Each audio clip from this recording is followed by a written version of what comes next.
அஸ்ஸலாமு அலைக்கும் வரஹ்மத்துல்லாஹி வபரகாத்துஹு. அன்பார்ந்த இஸ்லாமிய நேயர்களே, இப்ராஹிம் அலைஹிவஸல்லம் அவர்களுடைய வாழ்க்கை வரலாறை பார்த்துட்டு வாரோம். அதனுடைய தொடர்ச்சியாக பாகம் 2ல இப்ராஹிம் அலைஹிவஸல்லம் அவங்கள நெருப்புல இடக்கூடிய சம்பவத்தை பார்க்கலாம். வாங்க வீடியோக்குள்ள போகலாம். கோயிலுக்குள் இருந்த சிலைகள் எல்லாம் உடைத்த இப்ராஹிம் அலைஹிவஸல்லம் அவங்க இந்த சிலைகளால உங்களுக்கு எந்த உதவியும் இல்லை என்று சொன்ன பிறகும் கூட அந்த மக்களால அந்த ஏற்றுக்கொள்ள இயலாமல் போகுது. அதன் பிறகு அந்த ஊரில் இருக்கக்கூடிய சிலை வணங்கக்கூடிய மக்கள் எல்லோரும் ஒன்றிணைந்து இப்ராஹிம் அலைஹிவஸல்லம் அவர்களை நெருப்பிலிட வேண்டும் என்று திட்டம் தீட்டுறாங்க.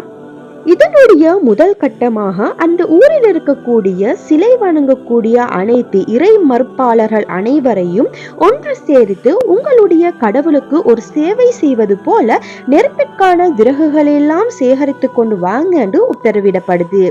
இவ்வாறு பல நாட்கள் விறகுகள் சேகரிக்கப்படுது. இந்த விறகுகளை ஒரு பெரிய குழியொன்று தோண்டி நிரப்புறாங்க.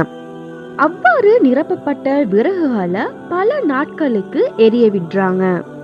இப்ராஹிம் அலைஹிவஸல்லம் அவர்களை கைகளையும் கால்களையும் கயிற்றால கட்டி அவர் ஒரு இயந்திரத்தின் மீது அமர வைக்கிறாங்க. இவ்வாறு பற்ற வைத்த நெருப்பு தயாராக இருந்தது. அதன் தீ பிளம்புகள் வானத்தை எட்டின. பெரும் வெப்பத்தால் மக்கள் குளிரிலிருந்து விலகி நிற்கிறாங்க. பின்னர் தலைமை பூசாரி இப்ராஹிம் அலைஹிவஸல்லம் அவர்களை தீயில எரிக்க உத்தரவிடுறாரு. இப்ராஹிம் அலைஹிவஸல்லம் அவர்களை தீயில இடக்கூடிய அந்த நேரத்துல வானவர்களினுடைய தலைவர் ஜிப்ரீல் அலைஹிவஸல்லம் அவர்கள் இப்ராஹிம் அலைஹிவஸல்லம் அவர்களின் தலைக்கு அருகில வந்து இப்ராஹிம் அலைஹிவஸல்லம் அவர்களிடம் நீங்க எதையேனும் விரும்புறீங்களான்னு கேட்கிறாரு. அதன் பிறகு இப்ராஹிம் அலைஹிவஸல்லம் அவங்க ஜிப்ரீல் அலைஹிவஸல்லம் அவர்களிடம் நீங்க அல்லாஹ் அனுப்பியா இங்க வந்தீங்கன்னு கேக்குறாங்க. அதற்கு அவர் இல்லை என்று பதிலளிக்க உங்களிடமிருந்து எந்த உதவியும் நான் எதிர்பார்க்கவில்லை என்று அனுப்பிவிடுறாங்க. ஏனென்றால் இப்ராஹிம் அலைஹிவஸல்லம் அவர்கள் அல்லாஹ்வின் உதவியை மட்டும் எதிர்பார்த்தவர்களாக இருந்தார்கள். இதனை விளங்கிய ரப்புல் ஆலமீன் அல்லாஹு தஆலா அந்த தீ பிளம்பிடம் கட்டளையிடுகிறான். அதாவது அந்த தீ பிளம்பிற்கு இப்ராஹிமுக்கு குளிர்ச்சியாக மாறிவிடு கட்டளையிடுகிறான். அதன் பிறகு அந்த தீ பிளம்பும் இப்ராஹிம் அலைஹிவஸல்லம் அவர்களுக்கு குளிர்ச்சியாக மாற்றிவிடுகிறது. இப்ராஹிம் அலைஹிவஸல்லம் அவர்களும் எந்த ஒரு தீங்கும் இல்லாம அந்த தீ பிளம்பிலிருந்து வெளியே வராங்க. இந்த அதிசயம் கொடுங்கோலர்களை வெட்கப்படுத்தியது. ஆனா அவர்களினுடைய இதயங்களில் இருந்த கோபத்தை இறக்கவில்லை. இருப்பினும் இந்த நிகழ்வுக்கு பிறகு பல மக்கள் அல்லாஹ்வை பற்றியும் இப்ராஹிம் அலைஹிவஸல்லம் அவர்களை பற்றியும் பிரசங்கத்தையும் நம்பினர். இருப்பினும் அவங்க தங்களுடைய நம்பிக்கையை வெளிப்படுத்தாம இருந்தாங்க. ஏனென்றால் ஆட்சியாளர்கள் அல்லது மக்கள் மூலம் தீங்கு ஏற்படும் என்ற பயத்தின் காரணமாக. இதன் பிறகு பாபிலோனாவில அரசன் நம்ரூத் தனது செல்வம் மற்றும் சக்தி காரணமாக தன்னைத்தான் கடவுள்னு சொல்லி வைத்திருந்தான். பல மக்களும் அவனை வழிபட்டு கொண்டிருந்தாங்க. இந்த செயலுக்கு பிறகு, அதாவது இப்ராஹிம் அலைஹிவஸல்லம் அவர்களுடைய இந்த அதிசயத்திற்கு பிறகு அவனை வழிபட்ட பல மக்கள் அல்லாஹ்வின் பால் திரும்ப ஆரம்பிச்சாங்க. இதனால கோபம் கொண்ட நம்ரூத் இப்ராஹிம் அலைஹிவஸல்லம் அவர்களுடன் விவாதிக்க விரும்பினான். அதாவது அவரை பொய்யராக்க வேண்டும் என்ற நோக்கத்துடன் அவரை விவாதிப்பதற்காக அவனுடைய அரண்மனைக்கு வரும்படி அழைப்பு விடுக்கிறான். அதன் பிறகு இப்ராஹிம் அலைஹிவஸல்லம் அவங்க நம்ரூதை சந்திக்க போறாங்க. இருவருக்கும் இடையில விவாதம் ஆரம்பமானது.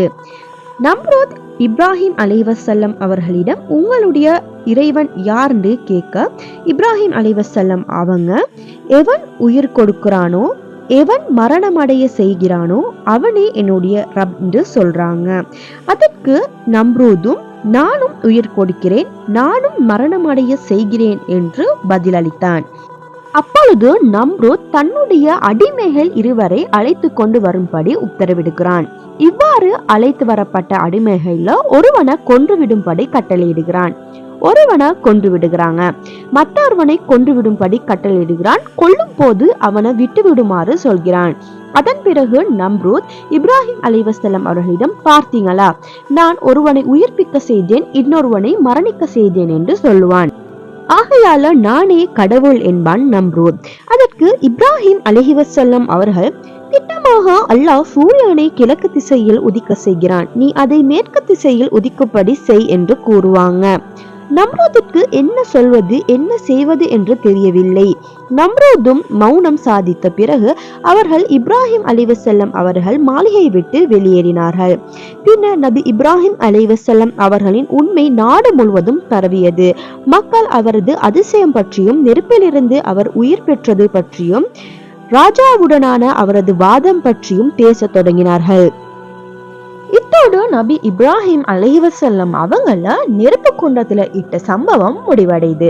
இதனைத் தொடர்ந்து ஜம்சம் கிணறு உருவாகியது, ஹஜ் பெண்ணால் எவ்வாறு வந்தது போன்ற பாகங்களை பார்ட் 3 பார்ட் 4 போன்ற வீடியோக்களை பார்க்கலாம். நீங்க இன்னும் இந்த சேனலை சப்ஸ்கிரைப் பண்ணிலாட்டி மறக்காம சேனலை சப்ஸ்கிரைப் பண்ணிக்கொண்டு இந்த வீடியோ பத்தின உங்களுடைய கருத்தை கமெண்ட்ல பண்ணிட்டு மறக்காம வீடியோக்கு லைக் பண்ணிடுங்க. அஸ்ஸலாமு அலைக்கும் வரஹ்மத்துல்லாஹி வபரகாத்துஹு.